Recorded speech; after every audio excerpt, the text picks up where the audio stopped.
sing badhe disinaoni dinten menika ya kuwi unda usuking basa utawa tingkatan bahasa.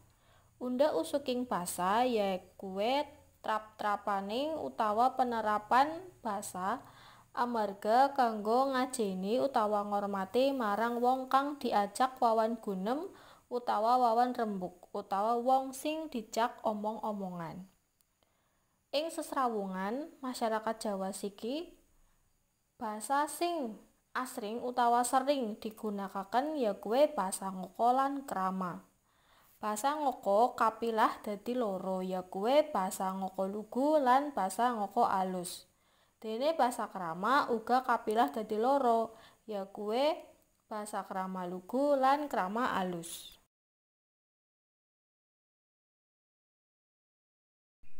Unda usuk kasebut bisa digambaraken kayadene skema nang ngisor kiye. Basa ngoko dibagi kalih, ngoko lugu utawa lumrah lan ngoko alus. Basa krama dibagi kalih, krama lugu lan krama alus.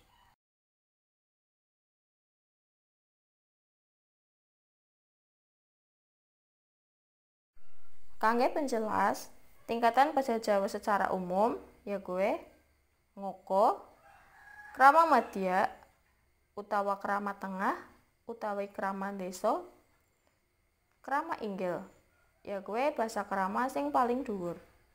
Tuladhane ngoko umah, krama madya griya, krama inggil dalem. Ngoko gelem, krama madya purun, krama inggil kersa.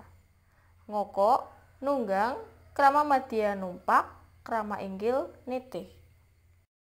Nang basa krama alus biasane nggunakna krama madya nggo awake dhewek lan krama inggil nggo wong liya.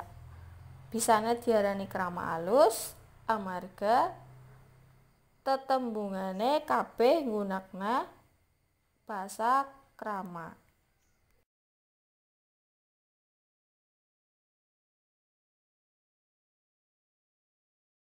Setunggal basa ngoko.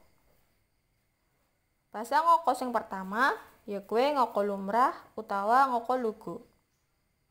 Ngoko lugu dienggo dening bocah maring pada bocah, wong tua maring wong enom, bapak ibu maring anak, guru maring murite, wong ngunandika utawa grenengan nang batin. Dene ngoko lugu ya kuwi setunggal, aku mau pas lunga ketemu bapakmu. Kalih, kowe wingi nang endi tego leti kok ora nana.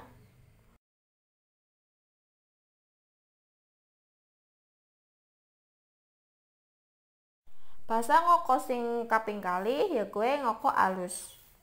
Ngoko alus, basa ngoko dicampur krama alus dienggo dening perangane awak utawa bagian tubuh wong sing kudu diurmati, kahanane utawa keadaan wong sing diurmati, pegaweane wong sing diurmati, lan panganggone wong sing diurmati. Panganggone digunakan pada maring sapada-pada nanging kurang akrab, marang wong enom ning luwih dhuwur derajate utawa jabatane, wong tua maring wong tua sing wis akrab, lan ibu maring bapak.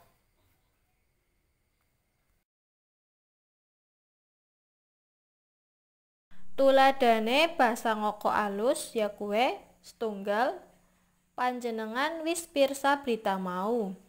Nah, nang kene sing nganggo basa krama alus ya kuwi panjenengan lan pirsa. Panjenengan kuwi maksude nggo ngajeni ben aja ngomong kowe. Pirsa kuwi maksude weruh, melihat. Nomor kalih, angger arep tindak nganah, aku tak melu ya, Pak. Nah, mergake kanggo bapak dadi tindak udu lunga. Kanggo ngajeni merga diganti tindak. 3. Eyang ora bisa mlampah amarga samparane bar kepaduk. Dadi monine udu Eyang ora bisa mlaku amarga sikile bar kepaduk. Kuwe saru. Dadi mlaku diganti mlapah, sikil diganti samparan.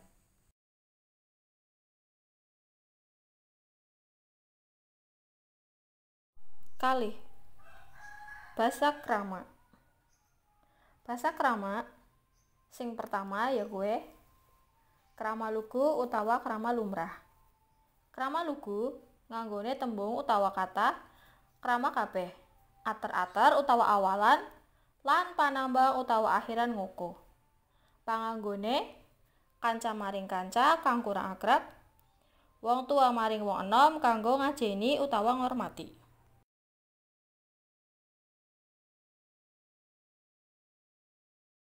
Tuladhane basa ngoko lugu.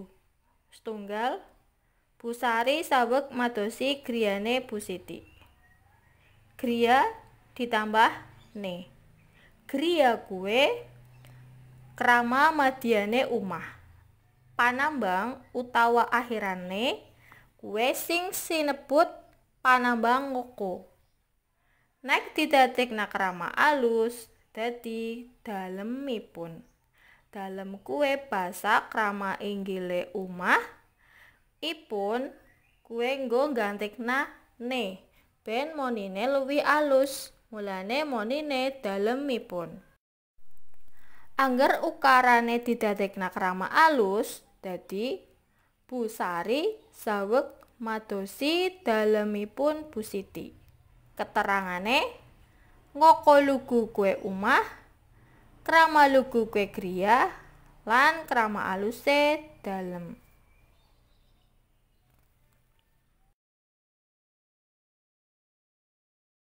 Tuladha sing kaping kalih ya kuwe adik nembe mawon diparingi arta dening eyang. Ditambah paring ditambah i. Ater-ater utawa awalan di kuwe sing disebut ater-ngater ngoko. Nek didadekna krama alus dadi dipun paringi. Dadi nang sebelah ater-ater di kuwe ditambahi dipun ben luwih alus. Dadi monine dipun paringi. Angger ukarane didadekna krama alus dadi adik nembe mawon utawa kemawon dipun paringi arta dening eyang. Basa krama sing kaping kalih ya kuwe krama alus. Krama alus sing dienggo krama lugu lan krama inggil. Ater-ater utawa awalan lan panambang utawa akhiran krama. Krama lugune kanggo awake dhewek lan krama inggil kanggo wong liya. Ater-ater di dadi dipun, panambang utawa ne dadi ipun utawa nipun. Panganggone krama alus ya kuwe anak maring wong tuane, murid maring gurune, wong enom maring wong tua, wong sing nembe kenalan, andahan utawa omongan maring pimpinan. Tuladhane basa krama alus ya kuwe setunggal mangga kula aturi mampir wonten ing griyanipun kula. Omah nang basa krama alus kanggo awake dhewek nganggone tembung griya, udu dalem. Merga nggo ngrendah. Nek kanggo wong liya nganggone tembung dalem. Nang kene uga wonten panambang ipun. Griyanipun merga ke krama alus dadi nganggone ipun. Nek krama lugu ya griyane. Kalih koran punika sampun dipun waos dening bapak. Amarga kiye basa krama alus dadi nganggone dipun waos. Nanging angger krama lugu dadine diwaos.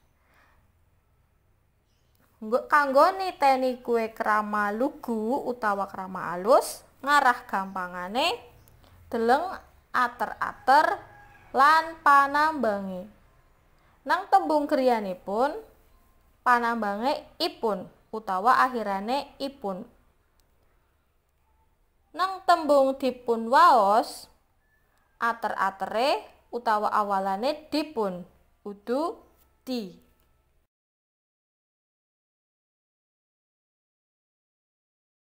Contoh soal Gladen.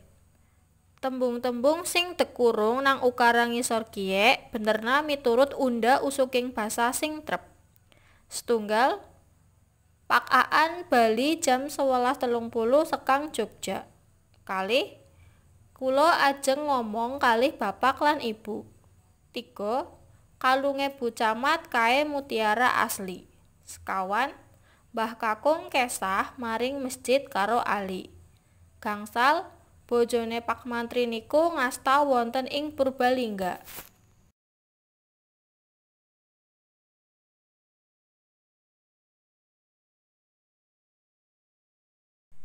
Wangsulan. Nomor setunggal. Pak-aan Bali jam 11.30 sekang Jogja. Bali amarga kiye nggo Pak-aan wong sing luwih sepuh utawa luwih tua, dadine diganti kondur.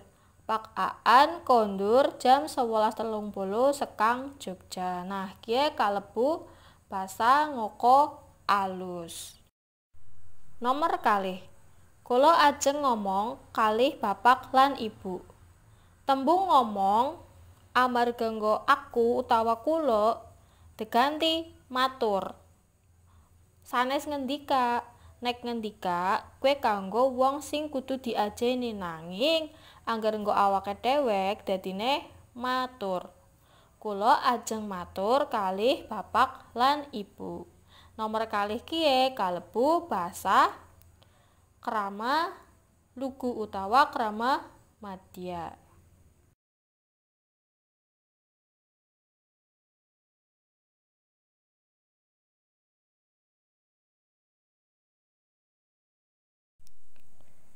Nomor 3. Kalunge Bu Camat kae mutiara asli.